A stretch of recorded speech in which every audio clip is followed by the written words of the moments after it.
A few weeks ago, I revealed the Gauntlet, a platform for testing the capabilities of N-scale locomotives. Well, I've been running my locomotive fleet through the Gauntlet, and I've come to some interesting conclusions.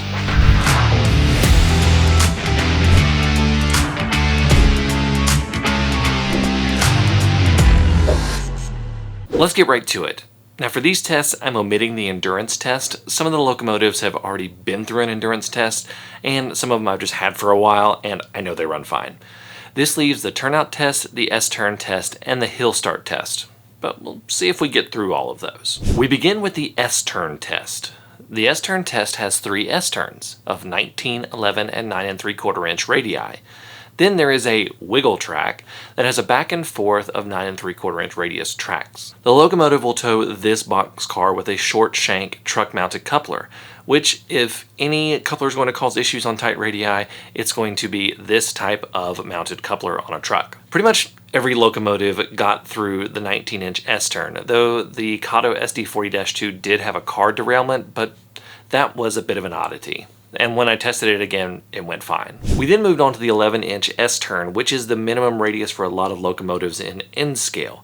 Every diesel did fine, including the SD70-2, which honestly I expected derailment here from the car because of the way that the SD70-2 is laid out and how far away the body mounted coupler is from the last truck. But it didn't do that, which was a little weird. The steam engines, on the other hand, were another story, and this is kind of expected if you know the difference between a diesel and a steam engine's build. The Broadway Limited Mikado and the Y6B took the turn just fine, but the Kato Big Boy and the Broadway Limited T1 duplex were not able to traverse the 11-inch S-turn without derailing. Now, this isn't too surprising to me with the Kato Big Boy because its minimum radius is 11 inches, and it's a big locomotive, and if it's going to start derailing on S-turns, it's going to be at that 11-inch mark.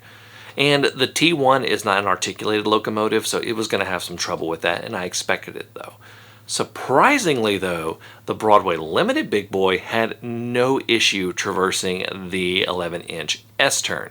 Now, the Broadway Limited Big Boy does have a tighter minimum radius than the Kato one, with it being 9 3/4 inches versus 11 inches. So we'll have to see what happens with the next S-turn. We can now move on to the 9 3/4 inch S-turn, which is the hardest of the 3 S-turns. The diesels did fine. The SD70-2 did have the expected derailment issue, which is from that distance between the body mount coupler and the truck itself, and I honestly expected that.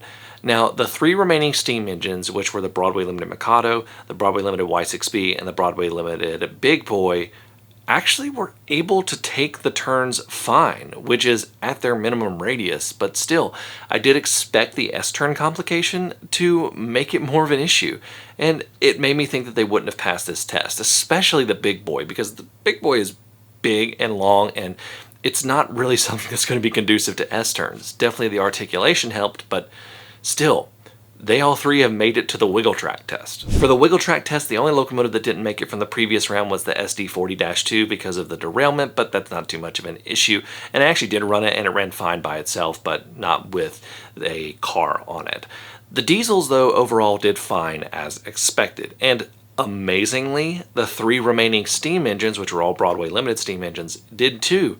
And I didn't expect this, especially from the Y6B, and check out the video of the Big Boy traversing this thing, and it's doing the wiggle, and it did not come off. It does have a little pop from how far it's supposed to articulate back and forth. I'm guessing it's a little hung on something and then it snaps free, but the wheels aren't coming off and it's just going back and forth. So most locomotives did totally fine with those tests, and while it showed some issues, the test really didn't show us that much.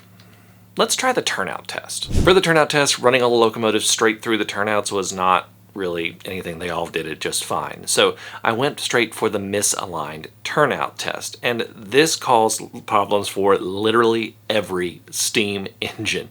Every steam engine had issues. The 2 that did the best were the Mikado and, surprisingly, the Broadway Limited Big Boy, but they all derailed. And also the little Kato pocket line steeple cab could not traverse it. I just don't think it had enough weight, and when it hit that, rather than being able to just bullet its way through it, which is what the other diesels could do, it just popped off the track, even at full speed. Okay, so none of this is crazy new information, and I'm still not learning too much. And even when I did the hill start test, nothing crazy was revealed. The steam engines did better because of their traction tires. So what have I learned from this test? Well, let's go with 3 things. Number 1, diesels can handle tighter and worse track arrangements than steam. It's not perfect, but it's definitely noticeable. I think most people would probably guess that. Number 2, steam is going to be a better puller in general than diesel because of the traction tires, and a lot of them are made of heavier weights, so they've got a lot of weight behind them too. And number 3, when you have locomotives with trucks like diesels, having the trucks closer to a coupler when they are body mounted is going to give you better performance. The SD40-2 has couplers that are further away from the trucks, and we get derailments in that case, whereas my SD60s, SD70s did not have this issue. And that goes for Kato and Broadway Limited and Atlas, which are all the ones that I have. So where do I go from there? Well, I think I'm going to have to do a redesign of the gauntlet. I wasn't able to get something that was satisfactory and able to really show you guys a definitive reason for liking a locomotive or giving a good gauge of it. I'm pretty sure I don't need the 19-inch S-turn, and I think the turnout test is not needed because it's going to be simply passed by most diesels and failed by most steam locomotives with guide wheels.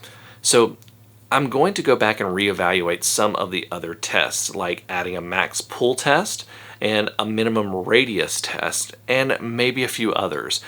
Let me know here what you think in the comments below, if there's any other test ideas that you guys have and that I can do, or if there's a way that I can modify the tests to make them more reasonable. Definitely the endurance test is going to sit there because we just want to see a locomotive out of the box and make sure it'll run good for a while. This thing is a work in progress, and I want to make it a community project, and I want to make sure that as many people are happy with the results they're seeing this and they can trust it as possible. So we're going to keep working on this. This is not a finished product, and thank you so much for watching. Until next time, I'm Jimmy from the DIY and Digital. Stay safe, be kind, and happy railroading.